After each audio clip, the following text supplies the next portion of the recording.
Imagina un futuro donde todo está controlado por un sistema opresivo, donde las libertades de las personas están casi anuladas y las mujeres viven bajo estrictas reglas. Aunque podría parecer una historia lejana, esta obra es mucho más que una simple distopía. El cuento de la criada, cuyo título original es The Handmaid's Tale, es una novela distópica publicada en 1985 por la escritora canadiense Margaret Atwood. Lo que hace única a esta novela es que, a través de su relato, nos muestra cómo ciertas estructuras de poder, como las religiosas, pueden dar forma a gobiernos autoritarios y generar consecuencias terribles para la sociedad, especialmente para las mujeres, que son el centro de esta historia. Es una obra que toca directamente temas como la opresión, el control social y la violencia estructural. Nos muestra cómo, en un mundo donde se busca mantener un orden rígido, ellas son las que más sufren, pero también las que tienen el poder de cambiarlo todo. Esto sucede en la República de Gilead, anteriormente Estados Unidos. Tras un golpe de Estado a la Casa Blanca, una élite religiosa y autoritaria llamada los Hijos de Jacob imponen una dictadura con un modelo teocrático, basado en la religión y autoritario, creando así una sociedad machista y conservadora dominada por leyes misóginas, homofóbicas y enfocadas a aumentar la natalidad, así sea de manera forzosa. Esta es la clave de todo, la natalidad. El mundo había estado sufriendo grandes problemas de natalidad. Este grupo religioso le echaba la culpa a la revolución sexual, el aborto y los métodos anticonceptivos, a la contaminación y a las enfermedades de transmisión sexual, afirmando que estas dos últimas eran las causantes de la infertilidad únicamente en mujeres. Se estableció que la infertilidad en hombres no existía y era todo un problema femenino. La sociedad de Gilead está dividida en clases estrictas, determinadas principalmente por género y función. Primeramente tenemos las mujeres legítimas, que son esposas, mujeres de los comandantes y funcionarios de alto rango social, pero sin poder real. Se visten de azul y representan un modelo ideal de feminidad según Gilead. Luego tenemos a las criadas, mujeres fértiles que son forzadas a concebir hijos para las esposas. Visten de rojo y son tratadas como simples instrumentos para la reproducción. Las marzas son mujeres demasiado mayores para tener hijos, encargadas de las tareas domésticas en las casas de los funcionarios. Por último, tenemos a las tías, que son mujeres que trabajan para el régimen adoctrinando y controlando a las criadas. Estas usan ropa marrón.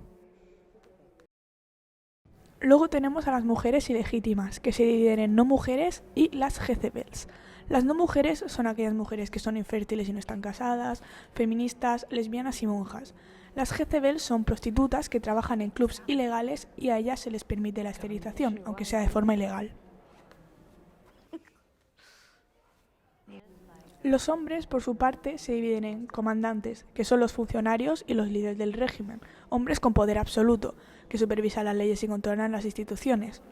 Los ángeles, que son aquellos soldados que sirven en el ejército y son la clase más alta después de los comandantes. Los guardianes, que son de menor rango que los ángeles y sirven como fuerza de paz en las ciudades, como guardaespaldas y sirvientes de los comandantes. Y por último tenemos a los ojos, la policía secreta que es responsable de mantener el orden y erradicar a los traidores. El resto de población se agrupa en lo denominado econopersonas, que son personas de bajos recursos y estatus social. Dentro de esta categoría están las econoesposas, esposas de ojos y guardianes, que son obligadas a cumplir los roles de Martha como amas de casa y, en caso de ser fértiles, criadas.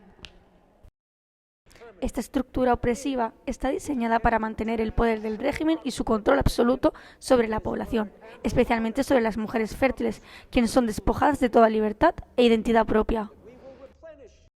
Defred es la protagonista de esta historia, una mujer a la que le han arrebatado su verdadera identidad de tal forma que su nombre no se menciona siquiera en el libro, solo lo conocemos a través de la serie.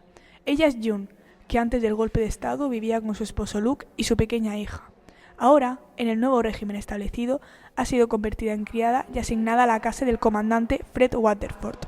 Su propósito es concebir los hijos que Serena Joy, la esposa del comandante, no puede tener. Defred, como todas las criadas, también está obligada a mantener relaciones sexuales con su comandante, y la esposa de este debe estar presente y sujetarla. Este ritual, conocido por ser una violación, recibe el nombre de la ceremonia. en esencia lo plasmado en el capítulo 30 del libro del Génesis, donde se hace referencia a Raquel, Bilhá y Jacob.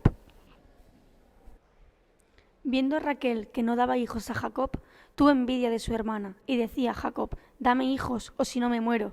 Y Jacob se enojó contra Raquel y dijo: «¿Soy acaso Dios que te impidió el fruto de tu vientre?». Y ella dijo: «He aquí mi sierva Bilhá, llégate de ella y dará luz sobre mis rodillas, y yo también tendré hijos de ella». Así le dio a Bilhá su sierva por mujer, y Jacob se llegó a ella. Otro de los rituales que aparece en este libro es el del día de nacimiento. En este mundo distópico, solo 1 de cada 4 bebés nace sano, ya que no se permiten las ecografías ni la medicina avanzada para asistir al parto. Durante este día, la esposa se tumba en el suelo del comedor vestida con un camisón blanco, como si fuese ella quien va a dar a luz. En la otra habitación, la criada se sienta en el asiento más bajo de una silla con 2 alturas y empieza a pujar. Es en ese momento en el que la esposa va donde la criada y se sienta en el asiento de arriba, para estar presente durante el parto.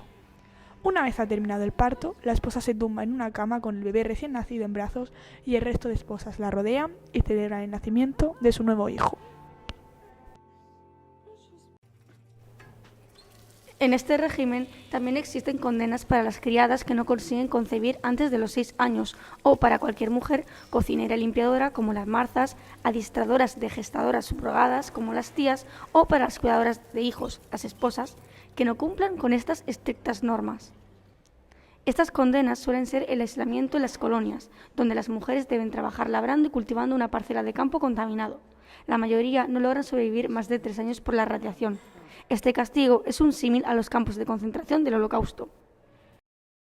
Otros castigos pueden llegar a ser desde quitar el clítoris, una práctica que se hace en la actualidad en algunas zonas de África, o ahorcamientos públicos.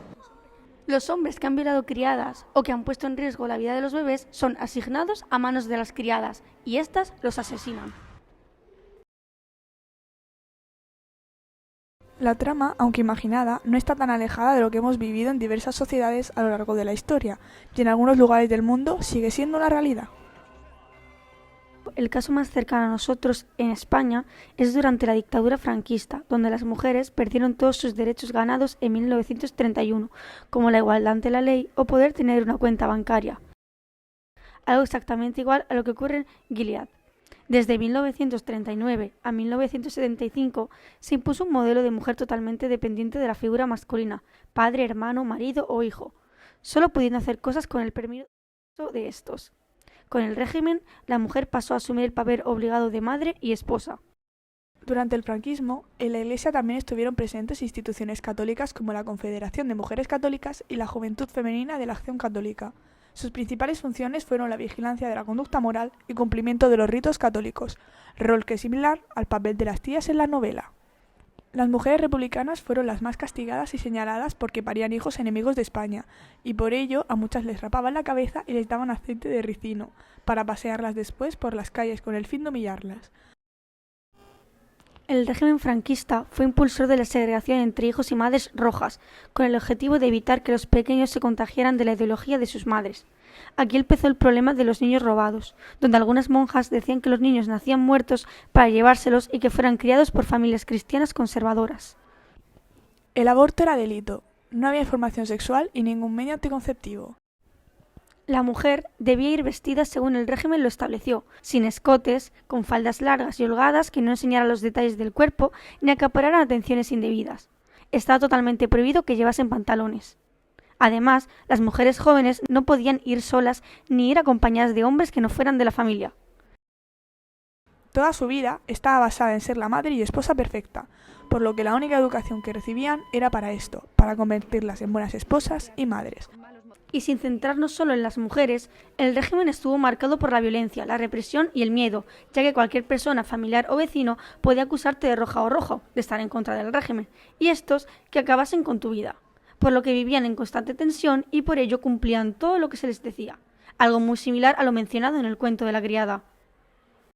Desgraciadamente, en la actualidad siguen existiendo países con medidas similares. Un ejemplo de ellos es Afganistán, donde la vida de las mujeres está marcada por severas restricciones, especialmente bajo el régimen de los talibanes. No pueden acceder a educación secundaria ni universitaria, ni trabajar en muchos sectores, ni viajar solas largas distancias sin un tutor masculino o participar activamente en la vida pública. Además, están obligadas a llevar burka o hijab y enfrentan violencia y una falta de derechos básicos, viviendo en un entorno profundamente opresivo y patriarcal. La medida más reciente es que se ha prohibido la voz de la mujer en la vida pública, no pudiendo hablar, cantar o reír en la calle o en presencia de personas no cercanas a ella. El régimen afirma que las voces de las mujeres son un vicio y por ello deben estar prohibidas. Otro país que ha propuesto medidas en contra de los derechos de las mujeres en favor de aumentar la natalidad es Japón, donde el líder del Partido Conservador ha propuesto prohibir a las mujeres estudiar o casarse con más de 25 años para que sean madres jóvenes y se casen a temprana edad. En Estados Unidos se han dado varios movimientos feministas usando el cuento de la criada como crítica ante la prohibición del aborto en ciertos estados del país. En conclusión, esta historia es una advertencia, una reflexión sobre cómo las creencias, los prejuicios y las estructuras autoritarias pueden ser llevadas al extremo, afectando a las mujeres de manera brutal, pero también nos recuerda la importancia de la resistencia. La obra nos hace cuestionar el presente y lo que estamos dispuestos a hacer para cambiarlo. Nos muestra que la democracia es frágil y que no podemos permitir que reduzcan nuestras libertades y derechos utilizando de excusa un bien común que puede ser solucionado mediante medios menos restrictivos.